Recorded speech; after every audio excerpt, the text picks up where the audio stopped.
La Coupe du Monde 2026 est l'un des plus grands événements planétaires de l'histoire du football, si ce n'est le plus grand. Cette Coupe du Monde sera la plus historique de par son nombre d'équipes qui est exceptionnel. Voilà, 48 équipes dans une Coupe du Monde, c'est du jamais vu. Il n'y en a jamais eu autant. Et donc, voilà, sur cette chaîne YouTube, vous aurez tout ce qui est débrief match, avant-match, pronostic, bref, analyse et tout. Ça peut être des joueurs, des équipes, mercato, bon bref, un petit peu tout ce qui peut rassembler le foot.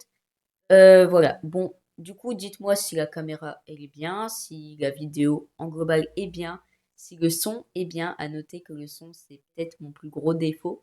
Donc voilà, je vais essayer de bien l'améliorer. Et donc, sans plus tarder, c'est parti pour faire le premier match de cette Coupe du Monde, le match d'ouverture qui sera Mexique-Afrique du Sud. Donc, voilà, le premier match qui oppose le pays hôte, le Mexique, face à l'Afrique du Sud, donc, qui est 60e au classement FIFA. Voilà, 60e, ça peut aller, même si l'Afrique du Sud s'était pas qualifiée à une Coupe du Monde depuis quelques années. Donc ouais, jeudi 11 juin, 21 h, Mexico City Stadium, on aura le début de cette Coupe du Monde qui sera exceptionnelle. Alors à noter que je vais pas faire tous les matchs parce que bon, bah comme vous l'aurez deviné, il y en a beaucoup. Mais voilà, je vais faire les matchs les plus importants selon moi. S'il y a des matchs que vous voulez que je fasse en particulier, bah dites-le moi, voilà. Si vous n'êtes pas sûr, bah dites-le moi quand même. En fait, voilà, j'attends vraiment des commentaires. J'ai envie d'avoir vos retours pour cette chaîne YouTube et pour au final, bah, si le projet en fait, est bien.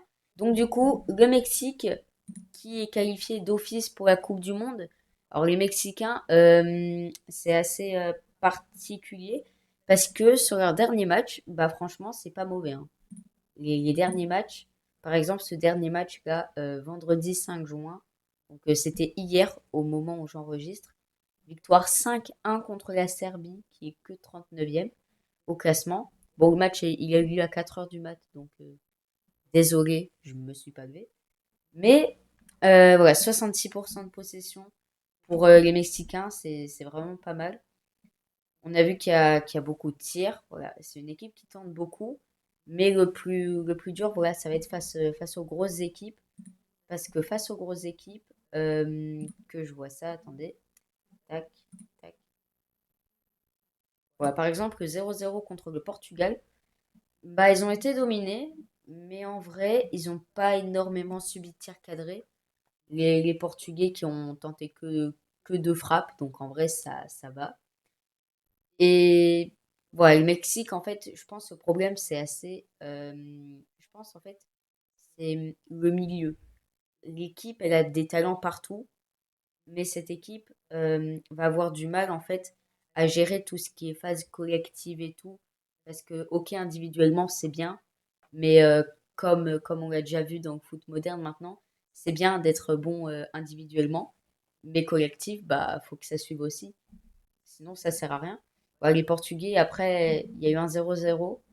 Donc voilà, c'est bien un 0-0 contre le Portugal, qui est l'un des favoris à la Coupe du Monde. En tout cas, qui est le favori pour moi.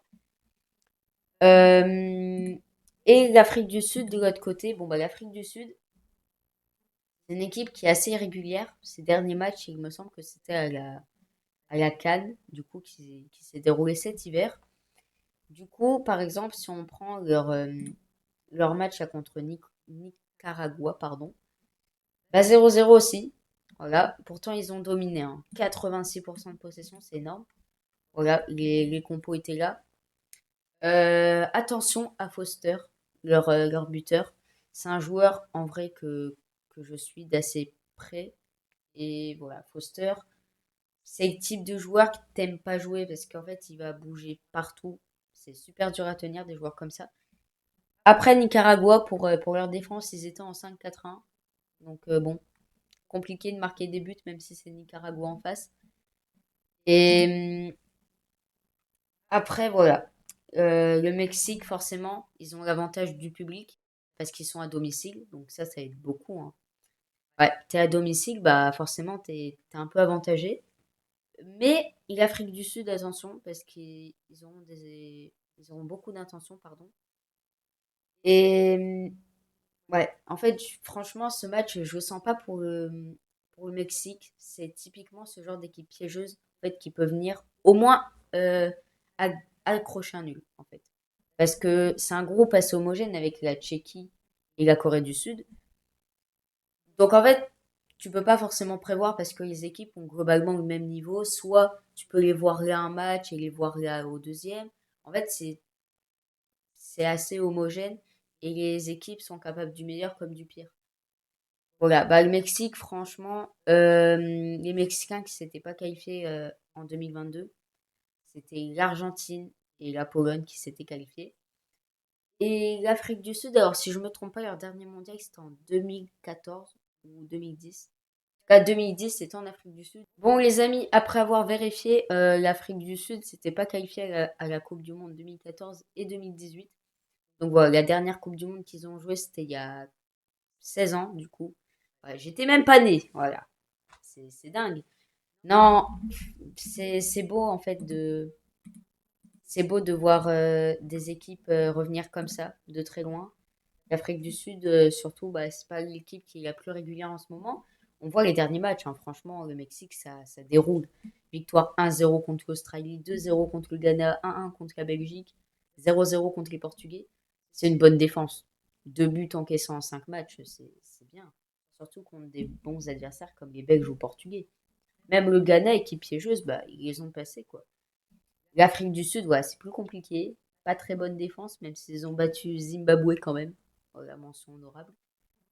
Après, défaite contre le Cameroun, nul contre le Panama, défaite contre le Panama et nul contre Nicaragua. Je pense que le Mexique, en fait, va ultra dominer, mais les Sud-Africains, en fait, ils seront en bloc bas.